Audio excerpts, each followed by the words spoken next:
Hello everyone, my name is Annisa Nurul Fitri with NPM 24412007 from Accounting 24A. Today I will like to present about consolidated ownership issues. This topic is important because it's a real big business situation. Companies often operate within groups that have complex ownership structure. Their structure can create challenges in determining control, allocating profit, and preparing accurate financial statements.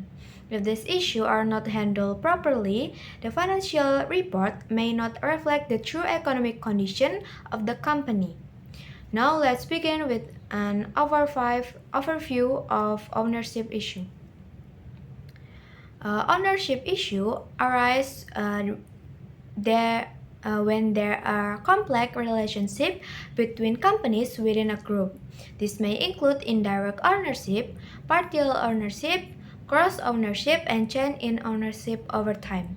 Such conditions can make it difficult to determine when actually has control over a company, especially when ownership is spread across multiple entities. In addition, this complexion can affect how profits are distributed and how financial statements are prepared. Because of this, companies must carefully analyze their ownership structure before applying consolidation. To understand one of the most important issues, let's move to the non-controlling interest. Non-controlling interest. Non-controlling interest refers to the portion of a subsidiary equity that is not owned by the parent company. Even though the parent has control, part of the subsidiary is still owned by other investors, and their right must be recognized. This portion is reported separately in the AKL section of the consolidated financial statement.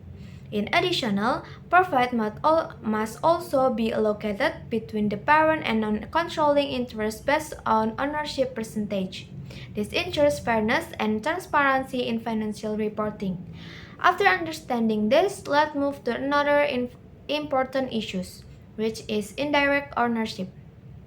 Indirect ownership occurs when a parent company controls a subsidiary through another subsidiary. This creates a multi-level ownership structure where control exists even though ownership is not indirect.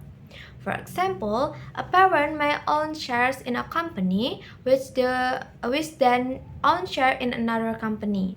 This structure makes it more complicated to calculate total ownership and determine how profit should be allocated. Therefore, companies must carefully track ownership relationship across all levels and ensure accurate reporting. Next, let's discuss how change in ownership and affect consolidation. Change in ownership can occur when a company acquires additional shares or sells part of its investment. This change may affect the level of control, which can result in a change in the accounting method used.